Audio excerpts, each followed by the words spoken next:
एक बहुत ही common notion है कि जो बच्चों के नेल्स पे वाइट स्पॉट्स होते हैं वो कैल्शियम डेफिशिएंसी की वजह से होते हैं। तो क्या ये सच है? Let's break it down. ये वाइट स्पॉट्स होते क्यों हैं?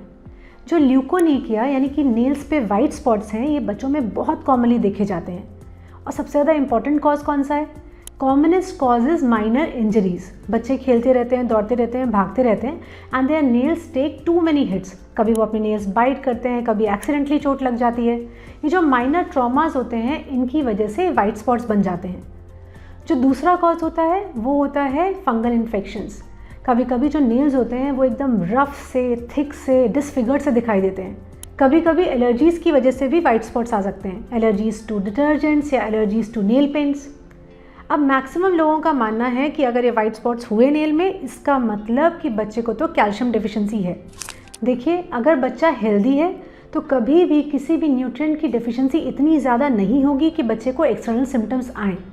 बट अगर बच्चे को और भी सिम्टम्स आ रहे हैं, फॉर एग्जांपल उसको ग्रोथ में फेलियर दिखाई दे रहा है, या फिर अगर दिख रहा है कि उसका बहुत ही सिवियर हेयर फॉल हो रहा है, बच्चा बहुत ही एग्जॉस्टेड या फटीग्ड या थका हुआ महसूस कर रहा है, तो देयर इज़ अ चांस कि हाँ, न्यूट्रिएंट डेफिशिएंसीज हो सकती हैं।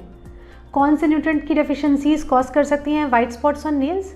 जिंक, आयरन, मैग्नीशियम, बायोटिन और कभी कभी कैल्शियम। अच्छी बात यह है कि ये जो वाइट स्पॉट्स हैं ये कम्प्लीटली हार्मलेस हैं, बिनाइन हैं और अपने आप से ही ठीक हो जाते हैं। इनको किसी ट्रीटमेंट की ज़रूरत नहीं पड़ती। किन चीज़ों का ध्यान रखना चाहिए? बच्चों के जो नेल्स हैं उनको ट्रिम रखना चाहिए ताकि इंजरीज़ का रिस्क कम हो सके। उनको हैंड हाइजीन के लिए इंकरेज करना चाहिए ताकि इन्फेक्शंस का रिस्क कम हो सके। और कोशिश करनी चाहिए कि हम अपने बच्चों को बैलेंस डाइट ऑफर करें। बैलेंस डाइट में भी ध्यान रखें कि जिंक, आयरन और प्रोटीन का जो प्रपोर्शन है वो एप्रोप्रिएट अमाउंट में रखें। जिंक कहाँ कहाँ मिल जाता है? नट्स में, eggs, meat, dairy products etcetera. Iron rich food items आपको पता है, green leafy vegetables, beetroot, pomegranate, pulses, beans etcetera. And protein rich items जैसे कि besan, sattu, paneer, cheese, meat, fish, chicken, दाल, छोले, चना, राजमा एक्सेट्रा।